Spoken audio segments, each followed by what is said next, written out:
Wheat School on RealAgriculture.com is brought to you by Syngenta Canada, Alberta Wheat Commission, and C&M Seeds.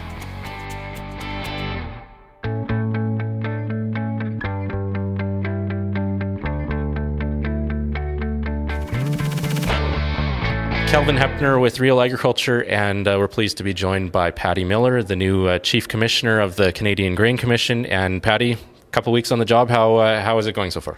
It's been really good. I mean, it's a very steep learning curve. The staff have been great. They've been briefing us on issues. We're getting to know each of the departments and what everybody does, but there's a lot to absorb.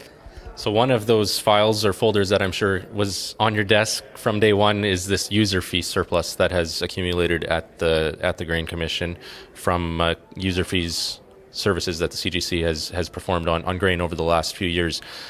Consultations have now been opened. That's one of, I guess, your first public actions is to open up consultations on what to do with this surplus? Yeah, certainly the team was briefing us on the first day about the user fees, a little bit of the history about how they got established, how the surplus accumulated, and yeah, it's really good to get those consultations off the ground. We've been hearing lots of different opinions about what to do with the money, but now there's a process in place to talk about the user fees themselves as well as the surplus. Okay. So yeah, there are actually two things going on right now. You're looking at what user fees should look like in the future, and then also what to do with the surplus. That's right. Yeah. That's right. Okay. So talking about the surplus that is there, it's 100 plus million now, or do you know how much is accumulated? It's a little over 100 million, I think 107 about now. And it keeps accumulating, of course, until we're able to address the user fees.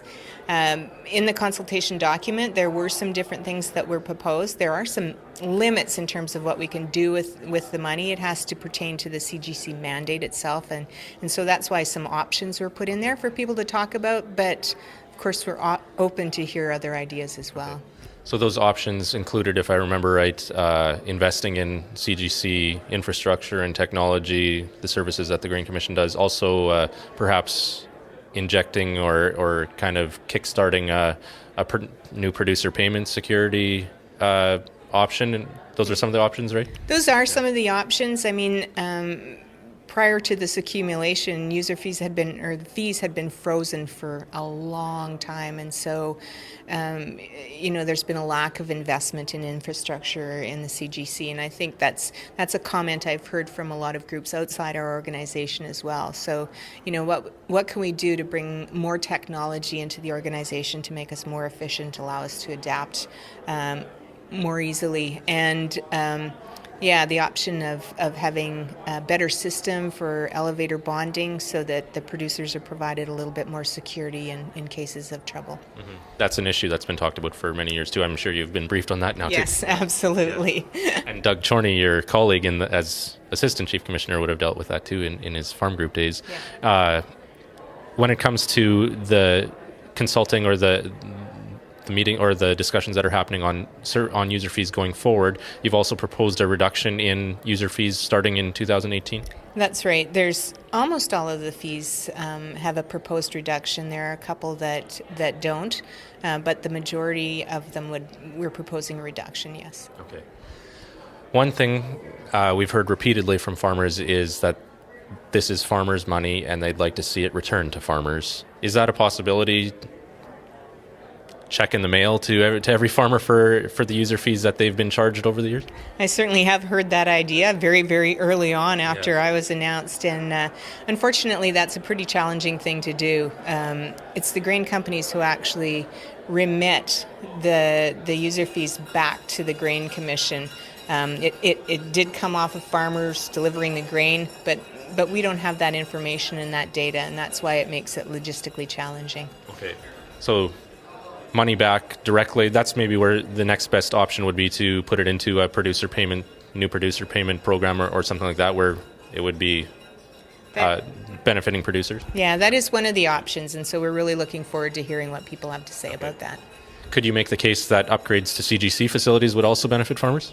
Well, I believe so, yes.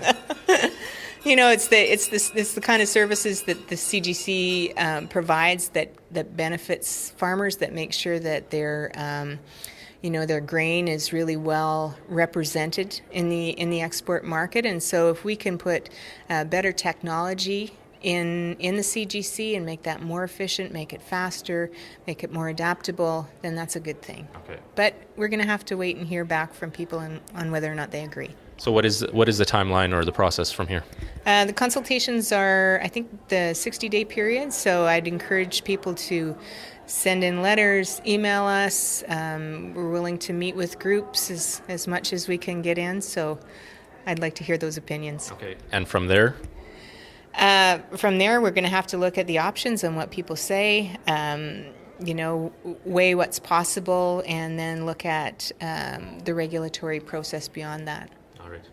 Well, we'll be following, and thanks for taking the time to chat, Patty. Thanks very much.